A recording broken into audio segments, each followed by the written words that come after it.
Hey, welcome to another edition of Unsportsmanlike Conduct. Greg Wolf with you. It's Super Bowl week, so of course, what else are we going to talk about?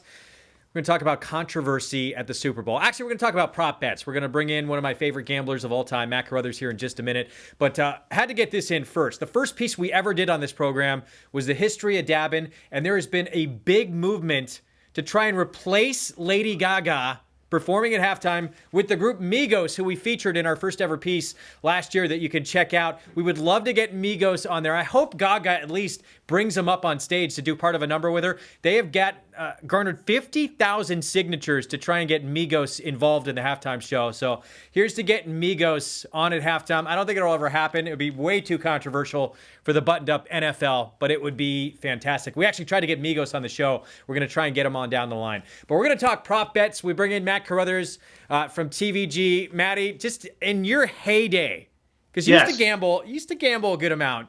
How much would you gamble Super Bowl week? Oh, that's a personal question. Wow. Oh, come on. Wow. Just 30, 40,000. No, I'm kidding. Let me ask you this. What was the best Super Bowl you ever had? How much did you cash? I remember, you always remember your bad losses. Right. I remember when the Falcons were in the Super Bowl, the last time they were in it, the Dirty Bird team against Elway. Right. And I bet the under, and the total was like 60, and the score was like 17 points at halftime. I had it in the bag, right? They had to score like 44 points in the second half to go over.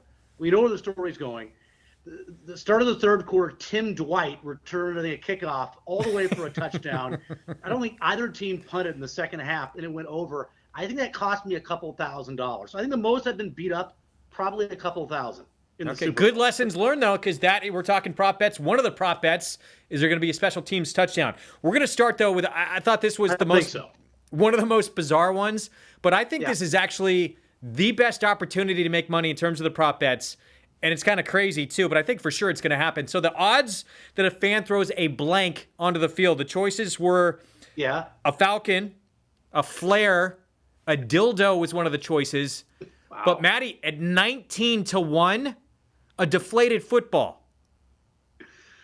Okay, that's going to happen, right? That's a good bet because it doesn't say it can be a real tiny football, right? It can be one of those little tiny footballs that little kids play with. Easy I would to sneak think into the arena. This is the official end of Deflategate. We don't ever have to talk about it again, but this puts closure on it.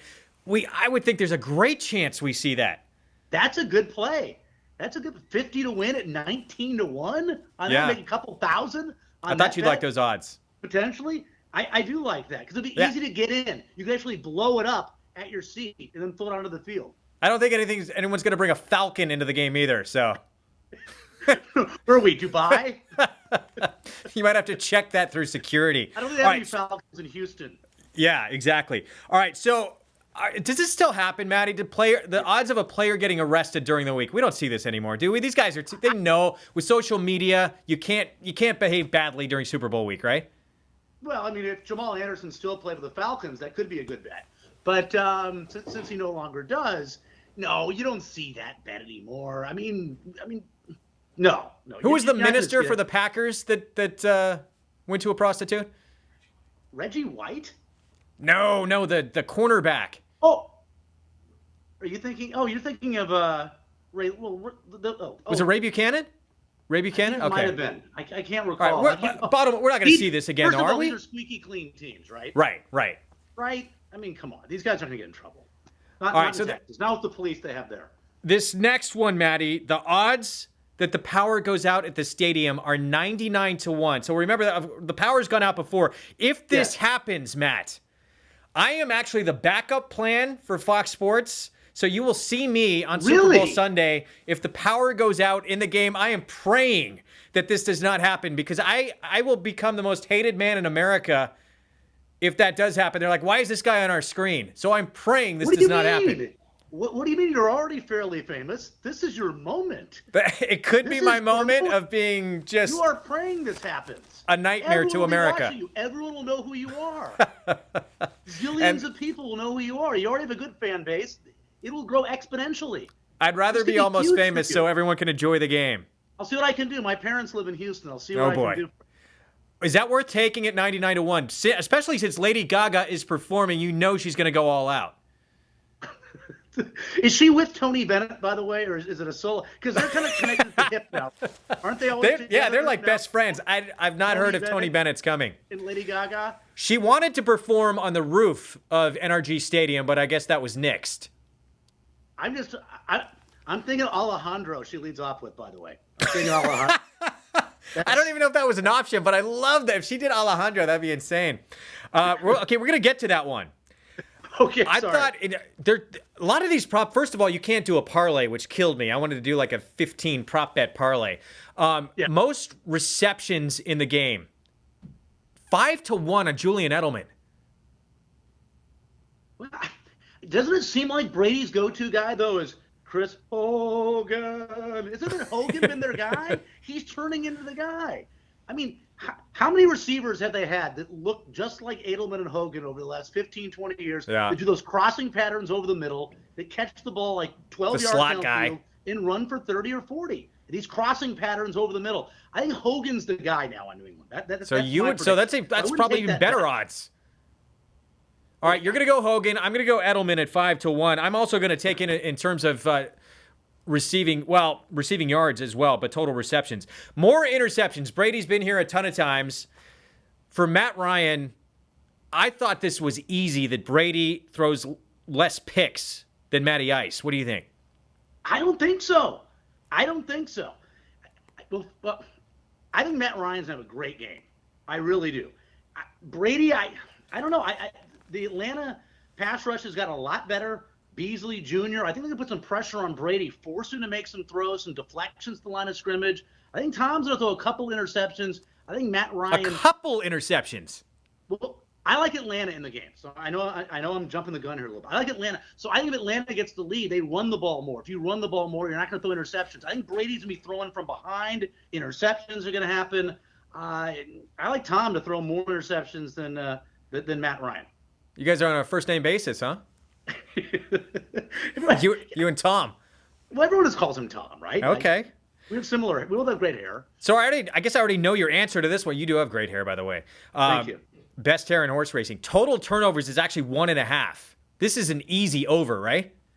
I think so. Yeah, I think there's definitely going to be a fumble or two, isn't there, in this game? Well, I just go back to Peyton Manning and the ball flying over his head against the Seahawks to start off that football game. Nerves happen in this game like no other. So 1.5, I was shocked to see that line. Yeah, LeGarrette Blount can put the ball on the ground. He can fumble. And with the interceptions, I think we agree on that one. We agree. I think that's a good over. That's a good over. For MVP, there's a lot of options. I want to take you back to Super Bowl 37, Matty. Dexter Jackson, MVP. A couple of years ago, Super Bowl 48, Malcolm Smith. It's not always the Tom Brady's or the Matt Ryans. The MVP of the Super Bowl is going to have the last name Ryan.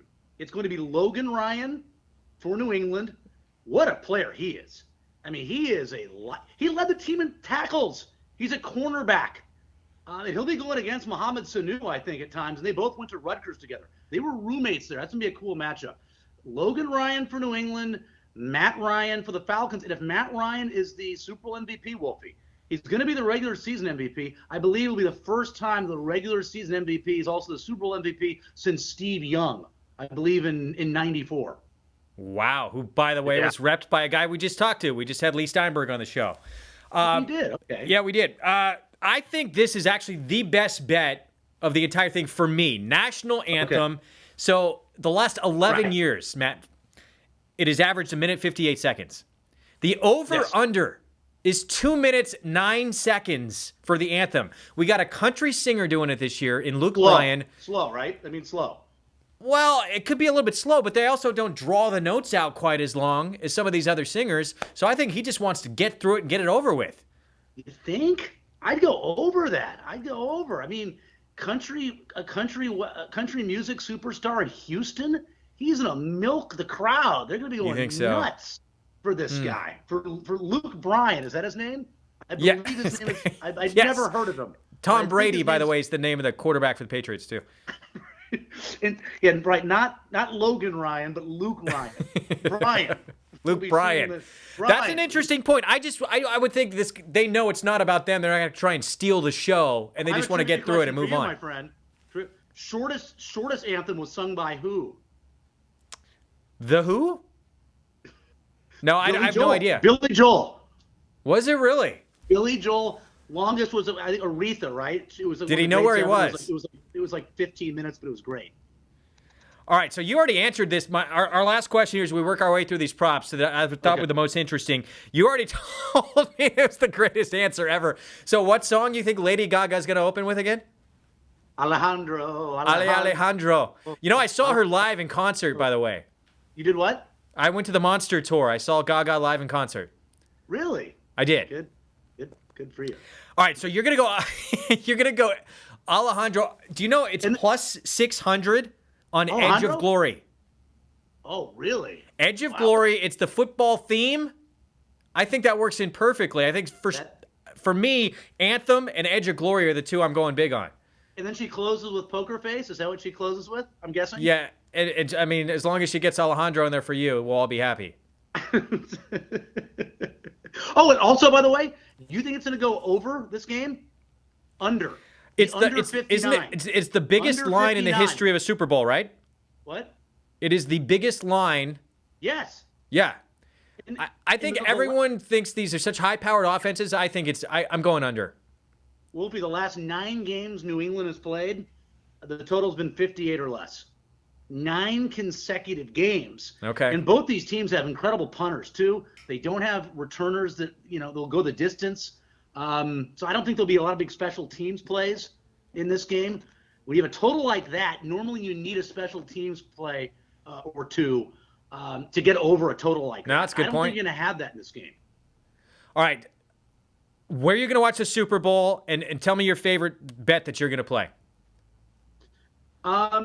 Well, we got a new TV, but it's not going to be. But they can't install it till next Tuesday. So, so I'll be watching it. We'll be watching on the old TV that I've had for about 10, 15 years. You're not having anyone over, are you? I have to work. I have to work that morning. Are you having a party? I told you I'm going to be working at Fox. Oh, right. Okay, we can have a party there because the odds of you actually working are so slim. Yeah, I would say so. So. No, me and the wife will be watching by ourselves, eating, I don't know, guacamole and Fritos and drinking a few beers. And I'll be betting Atlanta plus the 3. I'll be betting the under the 59. And I think I'm going to make it. I know there's prop bets on how many points a team will score. And so obviously you get great odds. I think New England's going to score 20 points. So I'm going to get like 70-1 on 20 points for New England. That's my big prop bet. All right, Maddie, good luck. We're going to follow up with you and see how you did after the Super Bowl. Enjoy the game. Enjoy the family and the small TV. But when that new one gets installed, maybe next year you can have a Super Bowl party. Right. Yeah, it'll be a year old, but we'll still enjoy it.